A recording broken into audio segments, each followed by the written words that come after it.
মনে রাখতে হবে এই ফ্যাসিস্ট হাসিনার দোসররা এখনো সরকারের রন্ধ্রে রন্ধ্রে আছে, ভুলে গেলে চলবে না। আমরা ঘরে ফিরে গেলে তারা আবার আগের জায়গায় ফিরে আসবে। আমরা আমাদের দাবি আদায় করে ঘরে ফিরবো ইনশাআল্লাহ।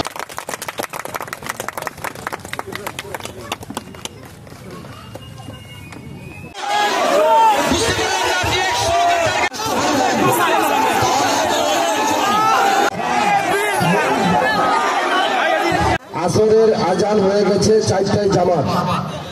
যাই ফাইনাল টুর্নামেন্ট, সেই ফাইনাল 10 মিনিটের বিরতি দিতে হবে। আমাদের সাবেক চেয়ারম্যান জনাব সাইফুদ্দিন, সাবেক চেয়ারম্যান জনাব। মনে রাখতে হবে এই ফ্যাসিস্ট মহান বিজয় দিবস উপলক্ষে শহীদ জিয়া স্মৃতি দড়িটা সকলকে ময়মনসিংহ দক্ষিণ জেলা যুব দলের পক্ষ থেকে আপনাদের উপকরণ আয়োজন করেছি। এই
এই রশি টানাটানি খেলা আমি কখনো দেখি নাই, first time in my life.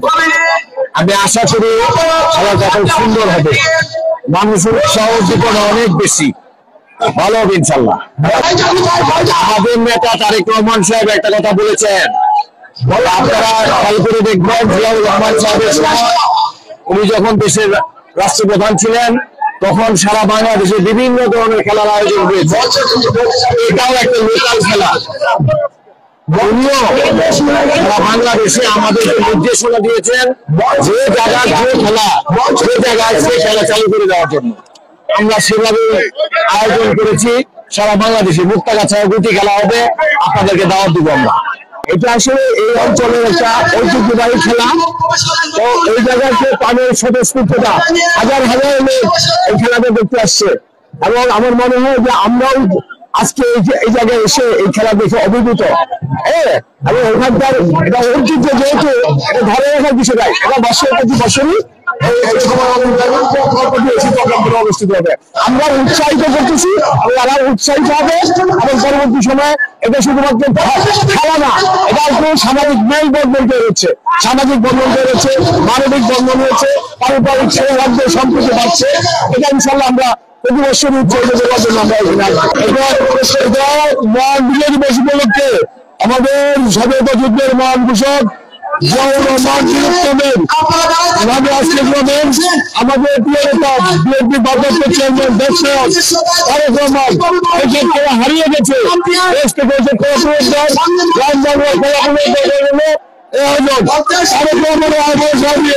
গ্রামগঞ্জের যে ঐতিহ্য, ওই খেলাগুলো আমরা পুনরায় চালু করতেছি।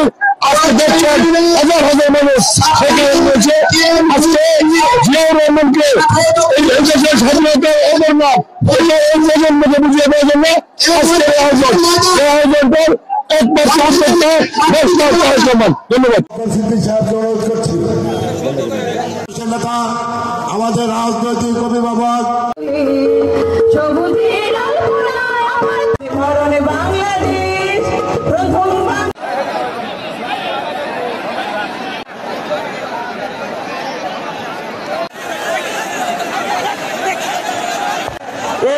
এখানে বসে পড়তে হবে, এবং মাঠে ইউনিয়নের সভাপতি